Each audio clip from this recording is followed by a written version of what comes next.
বাংলাদেশে বিমান দুর্ঘটনা সংক্ষেপে কি ঘটেছে, কেমন ধরনের বিমান, বাংলাদেশ বিমান বাহিনীর চীন নির্মিত F-7BGI প্রশিক্ষণ এবং যুদ্ধ বিমান। স্থান ও সময় 21 জুলাই 2025, ঢাকা উত্তরার মিলস্টোন স্কুল অ্যান্ড কলেজ ক্যাম্পাসে দুপুর 1:06 সামরিক কাজ চলাকালীন ব্যাপারটি ঘটে। কারণ মেকানিক্যাল বাগ ব্রেকডাউন। বিমান ওড়ার পরে সমস্যা দেখা দিল এবং পাইলট চেষ্টা করলেও একাধিক ঘনবসতি এলাকা এড়াতে না পেরে বিমান উড়ে পড়ে চ্যাংডু F-7 খণ্ডাংশ সহ বিস্ফোরণ হয়। মৃত সর্বনিম্ন 27 থেকে 31 জন, তার মধ্যে প্রায় 25-26 জন শিশু এবং অন্তত একজন শিক্ষক ও পাইলট। আহত শতাধিক, বেশিরভাগই শিক্ষার্থী, যাদের মধ্যে অনেকের গায়ে গুরুতর পোড়া। কর্তৃপক্ষের প্রতিক্রিয়া।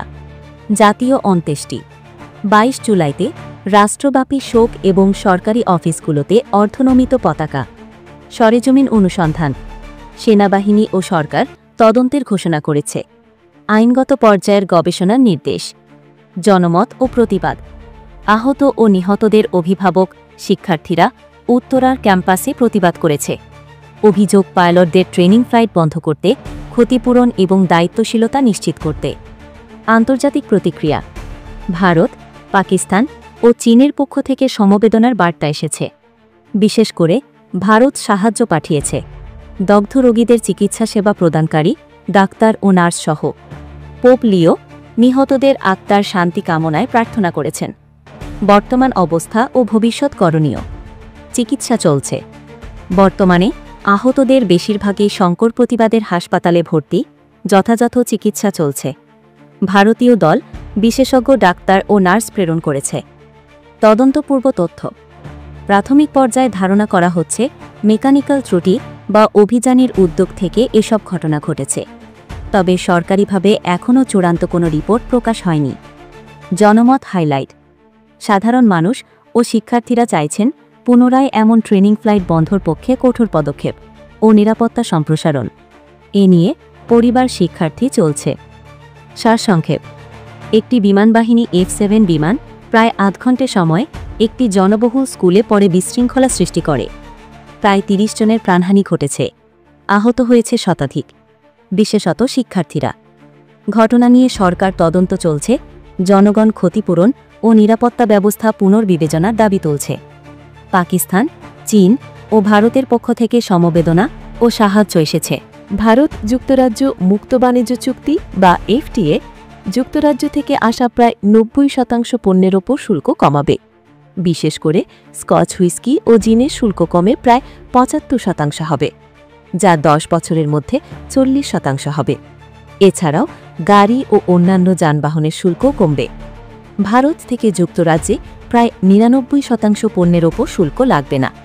তৈরি পোশাক, চামড়ার পণ্য, গহনা, খাদ্যদ্রব্য ও অটো পার্টসের মতো পণ্যগুলো উপকৃত হবে। এই চুক্তির ফলে ইউকের GDP প্রতি বছর প্রায় 4.8 বিলিয়ন পাউন্ড বাড়তে পারে।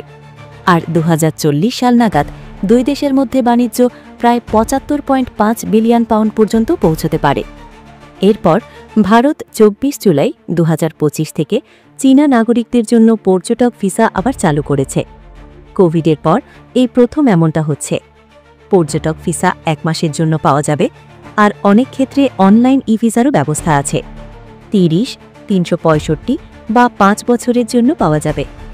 অনলাইনেও আবেদন করা যায়, আর প্রয়োজনে কনসুলেটে অতিরিক্ত ডকুমেন্টও জমা দিতে হতে পারে। এরপরে মুম্বাই ও আশেপাশের এলাকায় গত 2 দিন ধরে খুব ভারী বৃষ্টি হচ্ছে। প্রতিদিন প্রায় 100 মিলিমিটারের মতো বৃষ্টি হচ্ছে।